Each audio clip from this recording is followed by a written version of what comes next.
Welcome. আমরা দেখছি Sayantan Munmun blogs. আমরা যে শুনব সৌম্যদর্শীর একটা লেখা, যেটা আমার অসাধারণ লেগেছিল বলে তোমাদের সাথে শেয়ার করে নিচ্ছি। সাহিত্যিক সমরেশ মজুমদার বলেছিলেন, ঝর্ণা নদী হয়ে গেলে আর পাহাড়ে ফেরে না। আমি বলি, যুগে যুগে অনিমেষ হতে চেয়ে ঘর ছেড়েছে কত হাজার জোড়া চোখ। তবে কতজন বুকে ধরে রাখতে চেয়েছে মাধবীলতার হওয়ার শোক।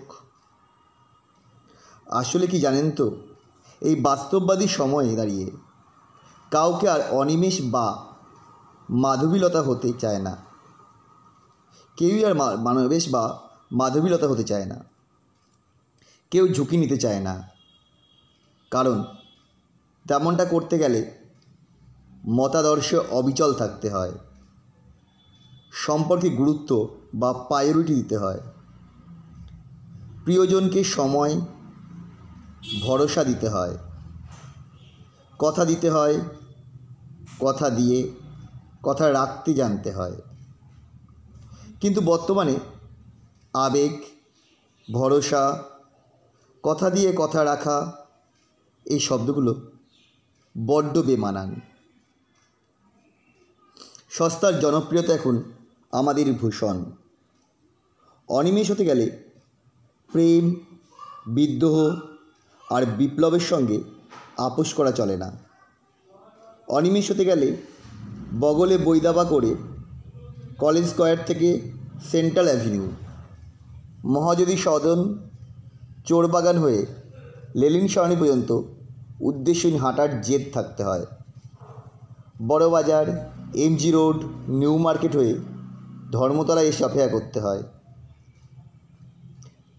মনের টানে হাওড়া কিংবা শিয়ালদা ছুটে যেতে হয়। আবিষ্কারী আকর্ষণে চুঁচুড়া, চন্দননগর, নৈহাটি, ব্যান্ডেল অথবা দুর্গাপুরে ছুটে যেতে হয়। ছুটে যেতে হয় দোহের টানে অথবা মুক্তির পথ বেছে নিতে হাজির হতে হয় তরাই ডুয়ার্সের চা বাগিচায়।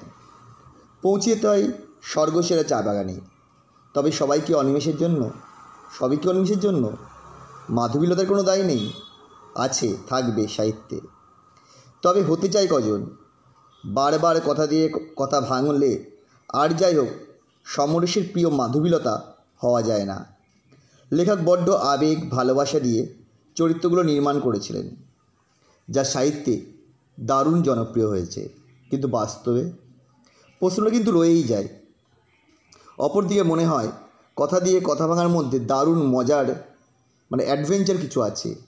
তা নইলে মানুষ এত কথার খেলাপ করে কীভাবে? কথার খেলাপি হয় কীভাবে?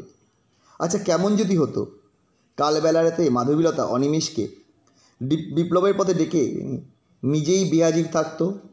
সফল হতো অনিমেষের লড়াই, সৃষ্টি হতো কালপুরুষের।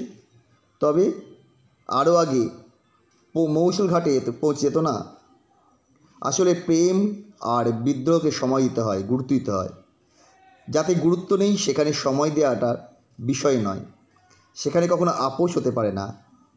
কেউ যদি সেই দাবি নিয়ে মিথ্যে বলার বিশ্বাস ভাঙছে, আর কেউ না জানে যারা বিশ্বাস ভাঙে তারা মিষ্টি কথার বিশ্বাস অর্জন করার মাধ্যমেই ভাঙে। বারবার মিথ্যে কথার ছলনা আশ্রয় নেয়, বিশ্বাস ভাঙে। তাই বলা হয়, ঝর্ণা নদী হয়ে গেলে আর পাহাড়ে ফেরে না। আবার দেখা হবে নেক্সট ভিডিওতে।